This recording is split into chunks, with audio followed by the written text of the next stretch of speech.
라디오에 물어보세요.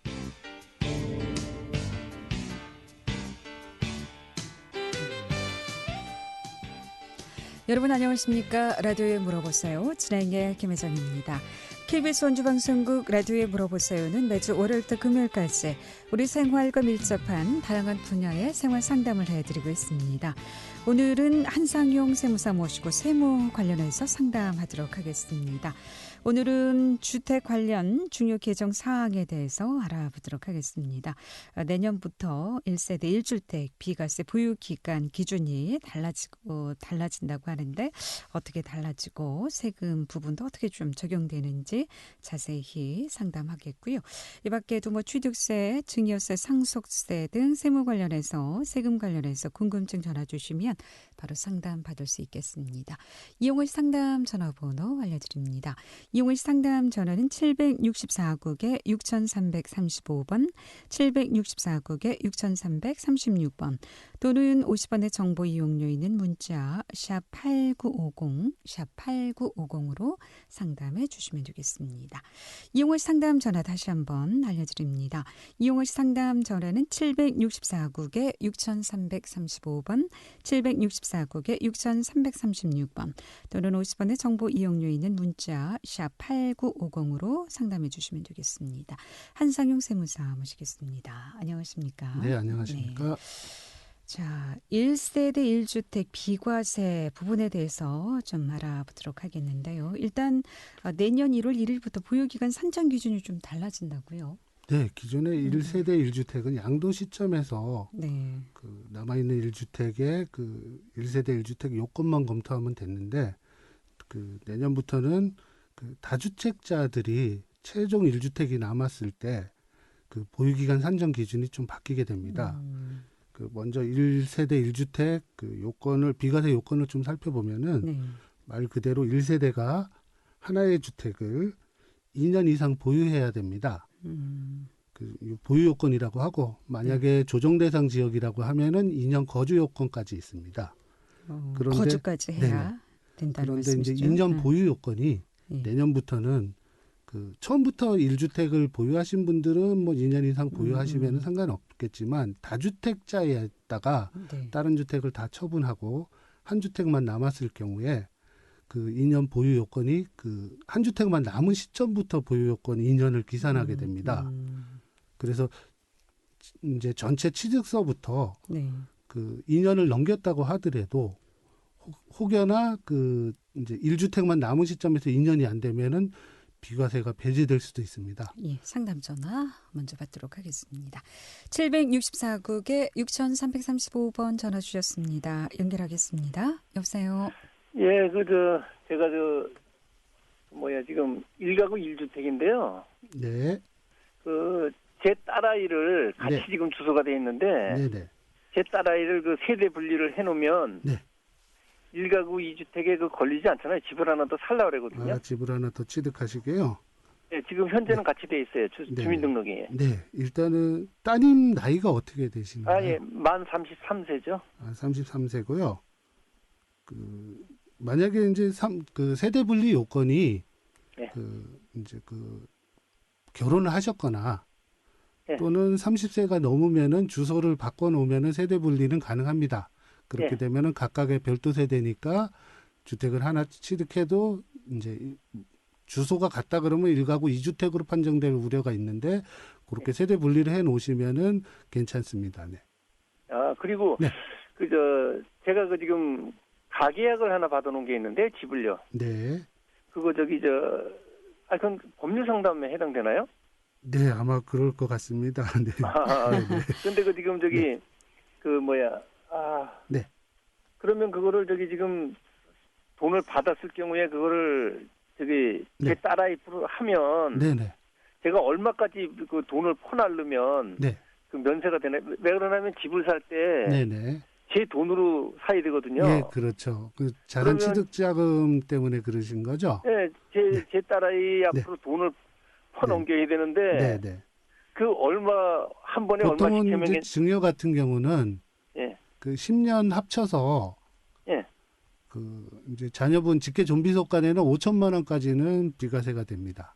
아니 근데 한 2억을 퍼넘겨야 되는데요. 아, 그러시면은 아마 1억 5천에 대해서는 증여세가 나올 겁니다. 부모님이 대신 부담하셨으니까요. 아니 그러면 저기 제 통장에서 제가 수표를 끊어다가 그 제 딸아이로 집을 살 경우에도 그러나요? 네네, 그렇습니다. 제 취득 자금을 누가 부담했느냐에 따라서 이제 그 증여가 될 수 있습니다. 아니 제가 제 통장에서 돈을 수표를 끊어다가 네네. 그 집을 사고 이제 명예는 딸 앞으로 해놓는단 말이에요. 네네. 그러니까 이제 그거를 과세관청에서 알았을 때는 증여로 볼 소지가 있습니다. 아, 표시가 나나요, 그렇게도? 네, 그 부분은 제가 말씀드리기가 어렵고요. 네. 혹시 네네. 따님이 뭐 직장 생활을 직장은 하거나 10년 다녔는데 네네. 돈을 서서히 나한테도 온 것도 있고 그런데. 아, 그러신가요? 네.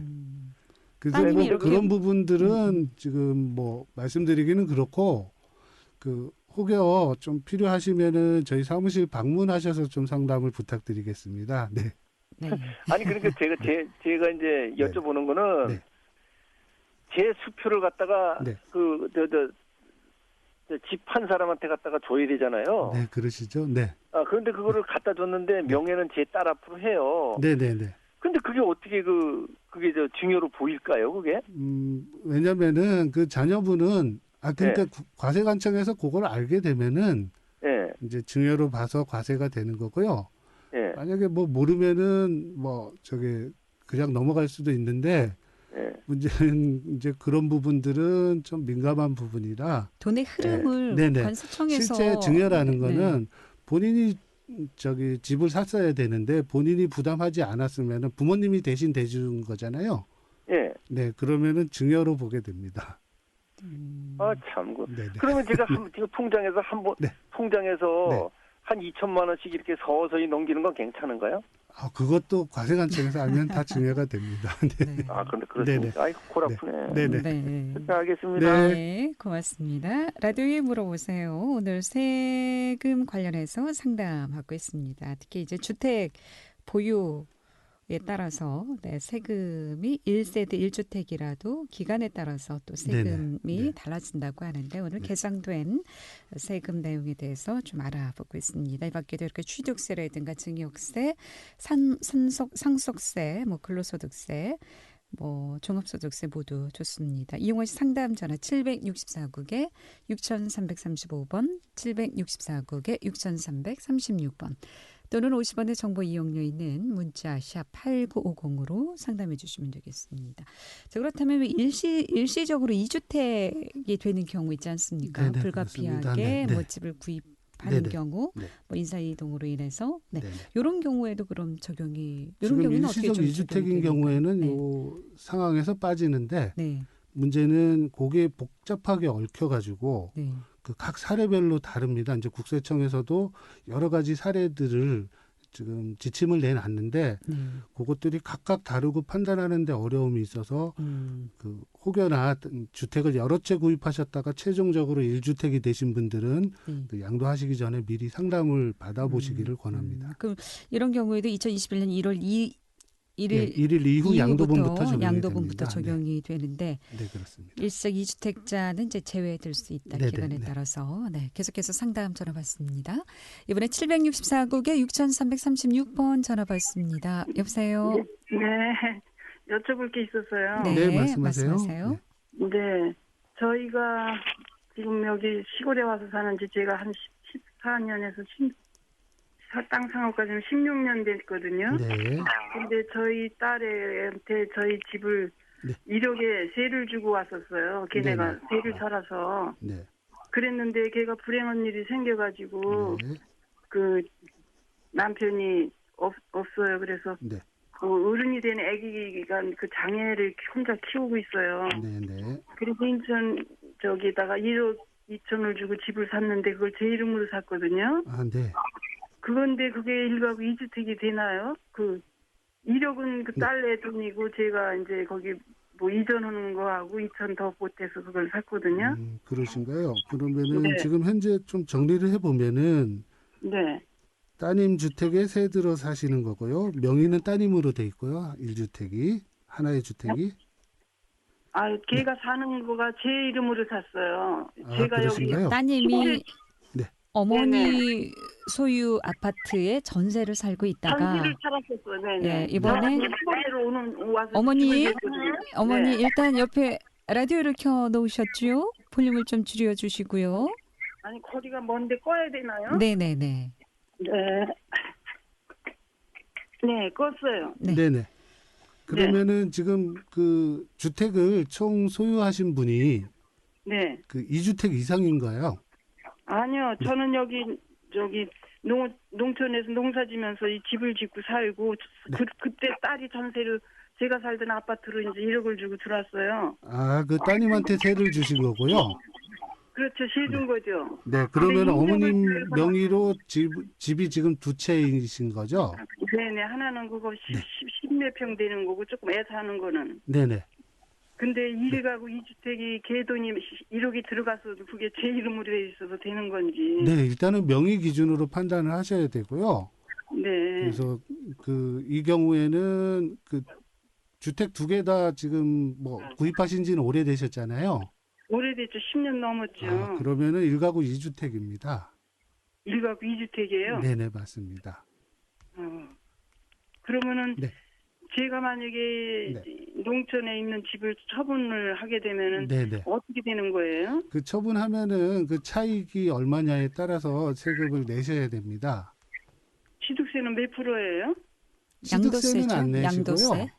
취득세는 이제 처음에 집을 살 때 발생하는 거고. 산 게 아니고 이거는 지은 건데 제가. 네네, 지으셨어도 아마 소유권이 어머님 앞으로 돼 있을 겁니다. 그러면은 주택 소유를 하고 계신 게 맞고요. 그러면 1세대 2주택입니다. 네. 그래서 이제 뭐 양도 차익이 얼마냐에 따라서 세금은 이제 세부담은 다르고요. 근데 혹시 궁금하시면은 나중에 좀 문의를 하시면은 제가 알려드리겠습니다. 무슨 사무실이죠? 네, 어머니. 네. 전화 끊지 말고 연락처 남겨주시면 끝나고 상담 받을 수 있겠습니다. 예, 고맙습니다. 라디오에 물어보세요. 네. 한상용 세무사 모시고 세무 상담하고 있습니다. 이용호 상담 전화 764국에 6335번, 764국에 6336번 두 대의 전화 준비되어 있습니다. 11시 20분 접어들고 있습니다.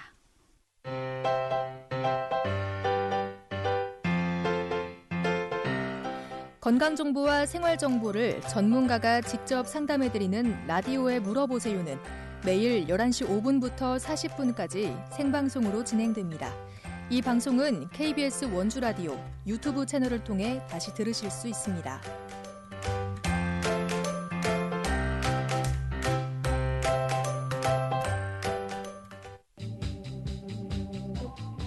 여러분께서는 KBS 원주방송국에서 진행해드리는 라디오에 물어보세요를 듣고 계십니다. 라디오에 물어보세요는 매주 월요일부터 금요일까지 실생활에 필요한 생활 상담을 해드리고 있습니다. 라디오에 물어보세요. 지금 여러분의 상담 전화를 받고 있습니다. 전화 주실 곳은 764-6335번, 764-6336번입니다. 지금 전화 주시면 전문가와 바로 상담하실 수 있습니다. 네, 라디오에 물어보세요. 오늘은 한상용 세무사 모시고 세무 상담하고 있습니다. 이용하 씨 상담 전화 764국에 6335번, 764국에 6336번 두 대의 전화 또는 50원의 정보 이용료 있는 문자 샵 8950으로 상담해 주시면 되겠습니다. 상담 전화 연결합니다. 764국에 6335번 전화 주셨습니다. 연결하겠습니다. 여보세요. 여보세요? 네, 안녕하십니까. 어떻게 궁금하십니까? 상속세 좀 물어보려고요. 네, 말씀하십시오. 다른 게 아니고, 예. 네. 사회가 지금 상속을 받으려고 그러는데, 네. 이게 농지인데 한 2,000평이 돼요. 저 화성에. 그래가지고, 뭘 물어보려고 하는 거면은, 이게 공수시가로 계산합니까? 현시세로 계산하는가? 상속이라고 하셨는데, 누가 돌아가셨나요? 돌아가신 지는 오래됐는데요. 네. 그걸 또 아니 앞으로 넘어갔다가 또 자제분한테 넘굴락 할기네. 네. 그냥 세금만 내고 수속시켜놨는가 봐요. 네. 일단은 상속인지 아닌지는 이제 명의가 상속으로 인해서 이미 넘어갔으면 상속인 거고요. 예. 그 명의가 넘어간 다음에 다시 또 바뀌게 되면은 증여일 가능성이 있습니다. 바뀌는 게 아니고 돌아가신 분 앞으로 그냥 돼 있어요. 아, 그렇게 돼 있나요? 그러면 아마 상속으로 하셔야 되는데 상속세 신고 기한은 다 지난 것 같고요. 지금 와서 뭐 상속으로 신고하기는 좀 어렵습니다. 아니, 아직 안 받았고 지금 원래 안으로 받으려고 그러거든요. 아, 그러신가요? 그러면 이제 명의전이 되면은 혹여나 이제 상속세가 발생할 수도 있거든요. 예. 근데 이제 그 땅에 대한 그 평가액은 예. 원칙은 1순위는 시가 우선입니다. 현시가요? 예, 그렇지만 상속은 이제 무상으로 이전되는 거니까 예. 그 거래된 어떤 것이 시가인지 판단할 근거가 별로 없죠. 옛날부터 가지고 있던 땅이면은. 그러니까 지금 공시 시가로 하시는가 싶어 여쭤봅니다. 네네. 그래서 시가가 없으면은 만약에 이 땅에 담보가 걸려 있다 그러면 담보가액이 담보도 없고 그러면은 이제 공시가로 판정하게 됩니다. 그거 좀 열어보고. 네네. 취등록세나 상속세 할 때는 얼마나 몇 프로 합니까? 취등록세는 그 농지나 뭐 그거 좀 봐야 되는데. 그거 따라서 뭐 3.2% 정도 될 겁니다. 3.2%요? 네네. 근데 상속이만 좀 가능해지는 건 없습니까? 예, 만약에 농지인데 농사를 짓는다고 하면은 감면이 됩니다. 지금 현재 짓고 있습니다. 네네네. 그러면은 감면이 가능합니다. 감면이 조금 되고요. 네네. 근데 상속, 예를 들어 돈 통계는 모르겠지만 상속은 얼마까지 무력하는 게 있잖아요. 예, 상속은 그렇게 재산 평가를 해가지고 그 돌아가신 분의 그 사망 시점에 총 재산이 만약에 배우자가 있는 상태라 그러면은 10억까지 공제가 되고요. 10억까지요? 네, 배우자가 없는 상태에서 돌아가셨다 그러면은 5억까지 공제가 됩니다. 배우자 계세요. 네네네. 그러면 10억까지는 공제가 됩니다. 네. 세금 때문에. 네네. 예, 감사합니다. 네, 고맙습니다. 예. 라디오에 물어보세요. 오늘 세금 관련해서 상담하고 있습니다. 세무상담입니다. 이용하실 상담 전화 764국에 6335번, 764국에 6336번 또는 50원의 정보 이용료 있는 문자 샵 8950으로 상담해 주시면 되겠습니다. 이 분양권도 주택수에 포함이 되는지 이 분양권도 좀 어떻게 되는지 좀 여쭤보고 싶네요. 저번에 취득세 할 때 분양권도 8월 2일 이후로는 그 취득하는 것부터는 그 주택수에 포함된다고. 올해 8월 2일부터요? 근데 이제 양도세에서도 그 1세대 1주택 판정할 때는 그 분양권도 내년 1월 1일 이후 취득하는 것부터는 주택수에 들어가게 됩니다. 분양권이? 그럼 현재는 주택수에 포함되지 않지만 내년 1월 1일 이후부터는 분양권도 주택수에 포함이 1월 1일 이후 취득분부터요. 그러면, 기존에 있던 것들은 주택수에 안 들어가고. 그럼 이런 경우에도 2주택이 되는 건가요? 네, 그렇습니다. 그래서 분양권을 주택으로 기존처럼 주택이 아니라고 생각하고 계시다가 이 비과세를 못 받을 수도 있습니다. 그러면 올해 이제 분양권을 받았을 경우에는 그건 주택으로 보질 않습니다. 주택으로 내년 2021년 1월 이후에도 주택으로 보지 않는다는 말씀이신가요? 그러니까 내년 1월 1일 취득분부터 1세대 1주택 비과세 판정할 때 그 예를 들면 분양권 하나가 내년에 취득한 게 있는데 나는 주택 하나니까 판다. 그랬을 때 비과세겠구나 그랬는데 그 분양권 때문에 비과세가 안 될 수도 있습니다. 근데 올해 취득한 분양권은 1주택, 2주택에 포함되지 않는다. 네, 그렇습니다. 그럼 이거 언제까지 취득할 때까지 계속 그렇죠. 아파트 분양 받아서 취득할 때까지는 적용이 1주택 비과세 판정할 때는 분양권도 주택수에 들어가니까 비과세가 안 될 수도 있는 아파트 분양받은 이후부터 그럼 2주택이 되는 경우인가요? 네, 그 분양권 가진 순간부터. 아니요.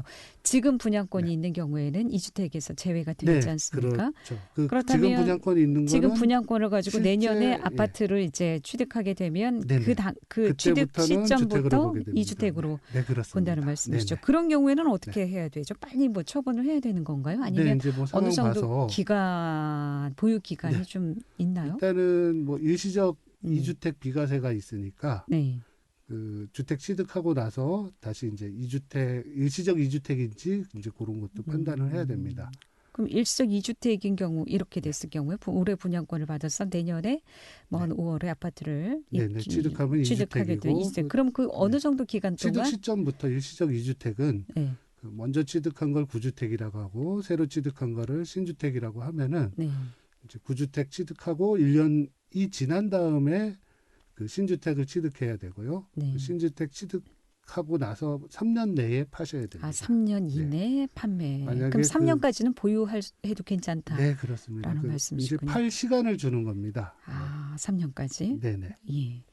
라디오에 물어보세요. 오늘 세무 상담하고 있습니다. 취득세, 증여세, 상속세. 이 증여세 개념 아직도 좀 부족한 부분이 많은 것 같은데요. 상담을 해보면 어떤 게 증여가 되는지. 증여라는 거는 이제 매매는 유상 이전이고요. 증여라는 거는 무상 이전입니다. 그렇죠. 무상으로 그 현금이든 그 부동산이든 명의가 바뀌게 되면은 그 증여가 되는 겁니다. 근데 보통 뭐 2천만 원, 3천만 원 자녀 통장에 이렇게 넣는 경우 증여라고 생각을 하지 않는 분들이 그렇죠. 보통은 증여라고 생각을 안 하지만 그게 10년 합쳐서 자녀한테는 5천만 원까지 이전이 될 수 있거든요. 그래서 이제 뭐 그것들이 다 알려졌을 때는 합쳐져서 5천이 넘으면은 증여세를 부담할 수 있습니다. 10년 이내 5천만 원까지는 네, 세금이 없다라는 말씀이시군요. 예.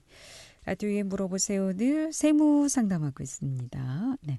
그리고 이 고가 주택에 대해서도 좀 내용이 개정된다고 하는데 어떻게 좀 달라집니까? 고가 주택이라고 하면은 보통 이제 세법상으로는 그 1세대 1주택인데 9억 그 가액이 9억이 넘는 거를 고가 주택이라고 합니다.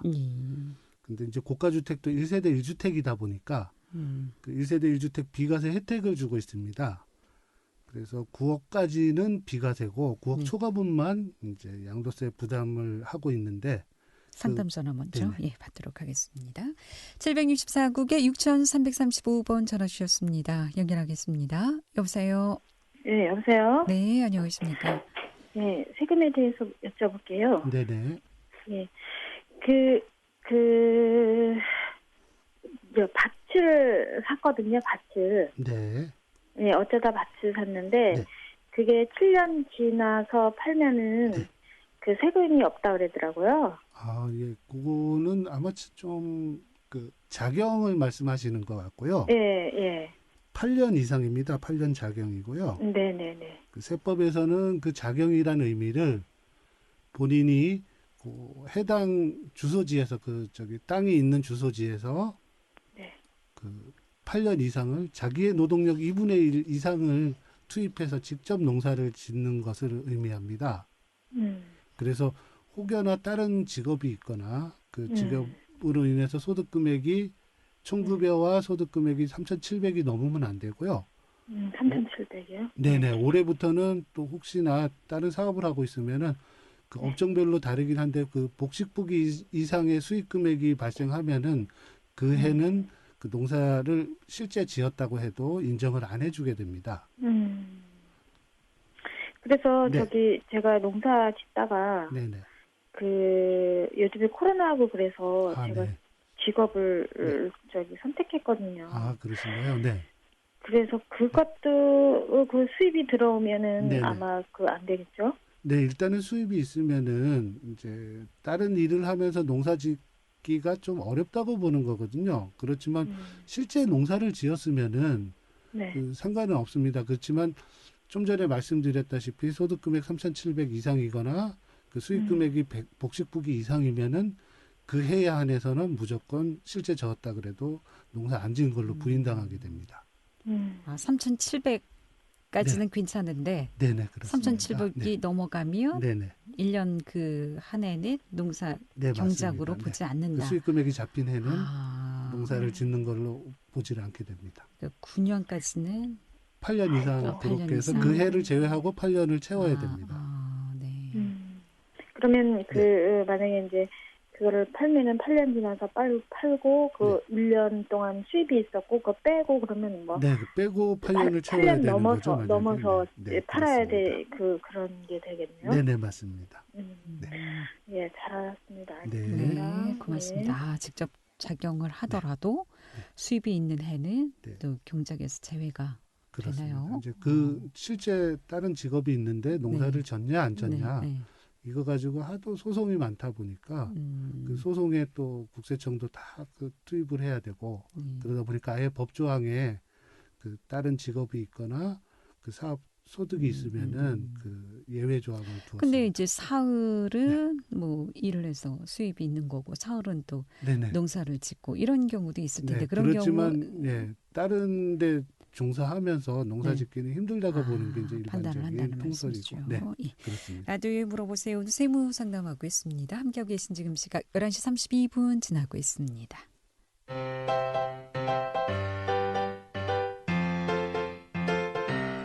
건강정보와 생활정보를 전문가가 직접 상담해드리는 라디오에 물어보세요는 매일 11시 5분부터 40분까지 생방송으로 진행됩니다. 이 방송은 KBS 원주라디오 유튜브 채널을 통해 다시 들으실 수 있습니다.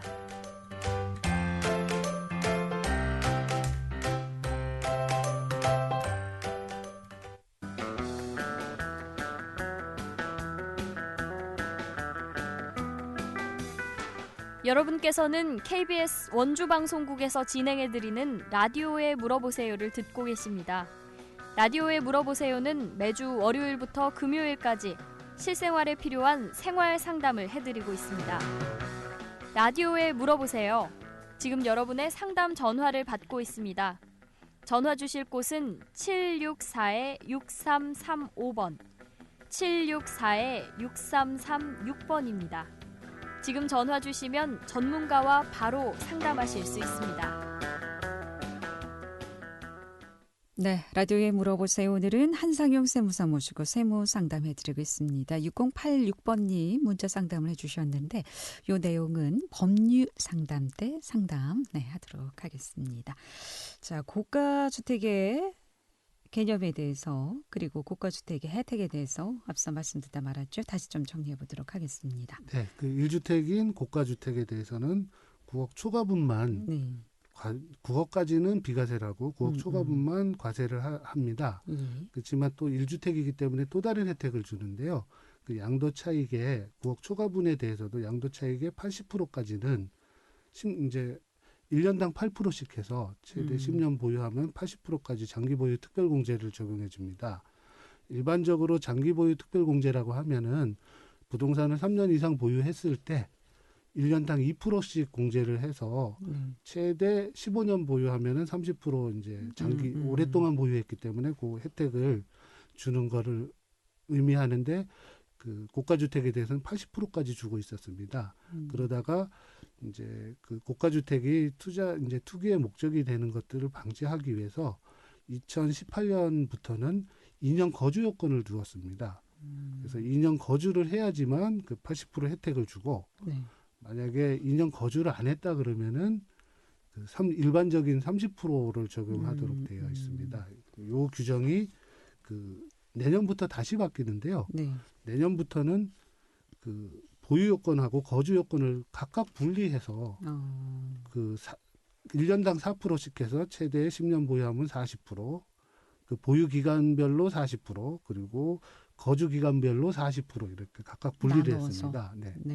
그래서 뭐 지금 올해 같은 경우 2년 거주만 해도 80%를 적용받지만 내년부터는 그 각각 분리해서 4%씩 적용되다 보니까 거주도 해야 되고 보유도 해야 되고. 그래서 예를 들면은 그 10년 동안 보유는 했지만 거주 3년 했다고 하면은 올해 안에 팔면은 80%가 적용되겠지만 내년부터는 1년이 모자라는 거죠. 보유를 10년을 했으니까 40% 적용받고 거주 3년 했으니까 1년당 4%씩 4, 32 해가지고 장기 보유 특별 공제를 52%를 받게 됩니다. 그러니까 올해 판다면 올해 팔면은 80% 받고요. 적용을 받는데 내년에 팔게 되면은 적용을 덜 그렇습니다. 세금을 더 결론적으로 많이 내야 된다라는 그렇습니다. 말씀이시죠. 그러니까 이제 9억 초과분 고가주택에 대해서 매매 계획이 있는 분들은 내년보다는 올해 12월 31일 이전에 양도를 해야. 양도 계획이 있으시면은 올해 안에 파는 게 또 절세가 될 수 있습니다. 많이 차이가 나나요? 예, 이게 세부담이 꽤 날 겁니다 아마. 그럼 내년 1월 1일 이후에는 양도분부터 이제 적용이 된다. 예, 거주도 해야 되고 또 보유도 해야 맞습니다. 되고. 예. 그렇다면은 이 보유 기간에 따라서 그럼 몇 프로까지 어떻게 좀 달라질 수 있고요? 몇 년까지 적용을 받습니까? 보통 이제 고가주택인 경우는 그 장기 보유 특별 공제는 3년 이상일 경우에만 적용을 합니다. 그렇지만 그걸 이제 4%씩 잡았을 때 3년이면 12%, 그래가지고 최대 10년까지 40%를 적용하고요. 그 보유 기간별로 그리고 거주 기간별로 이제 거주도 또 연수가 각각 다를 거잖아요. 그렇죠. 세줬다가 중간에 이제 자기가 거주를 할 수도 있으니까 그렇게 됐을 때 거주 기간별로 또 4%씩 해서 최대 40%까지 적용하게 됩니다. 그럼 최대 이제 10년까지만 그럼. 그렇죠. 보유 거주를 다 10년 했다 그러면 기존하고 똑같이 80%를 받는 거고. 예, 그 이상이어도 10년까지만 적용을 받는다는 말씀이시죠. 그런데 이 고가주택이라는 것이 상가하고 같이 붙어 있는 경우 상가도 있고 보유도 주택도 있고 하는 경우에도 해당이 됩니까? 그런 경우에도? 그렇습니다. 이제 지금 현재는 그 고가주택 판정할 때 이제 보통은 그런 경우를 겸용주택이라고 합니다. 겸용주택. 상가랑 주택이 같이 있는 경우, 택지 같은 경우에 많이 그렇게 돼 있죠. 그래서 1층은 상가고 2, 3층은 주택이고. 그렇죠. 이제 그럴 때 주택 면적이 더 넓으면은 전체를 양도세에서는 주택으로 보게 됩니다. 근데 이제 문제는 2022년 개정안에 나와 있는 건데 이 겸용주택도 상가 2022년 이후에 파는 것들은 상가 부분은 아예 상가로 보고 주택 부분만 주택으로 보게 됩니다. 그렇게 되면은 상가 부분은 아예 비과세가 이제 배제가 되는 거고요. 세금을 그럼 더 많이 내야 되는 상황이네요. 그리고 장기보유 특별공제도 일반적인 1년당 2%씩 해가지고 최장 15년 보유했을 때 30%가 적용되게 됩니다. 그러니까 빨리 고가주택은 매매 계획이 있는 경우에는 빨리 팔수록 미리 좀 상담하시고 세금 혜택을 받을 수 있다는 세제 혜택을 받으시는 게 유리할 수도 있습니다. 이게 뭐 임대주택인 경우에도 마찬가지입니까? 네, 그렇습니다. 오늘 여기까지 듣겠습니다. 고맙습니다. 감사합니다. 라디오에 물어보세요. 오늘은 한상용 세무사 모시고 세무 상담해드렸고요. 내일 이 시간에는 국민연금관리공단 원주지부 최순길 연금부장 모시고 국민연금 상담하도록 하겠습니다. 함께해 주신 여러분 고맙습니다. 안녕히 계십시오.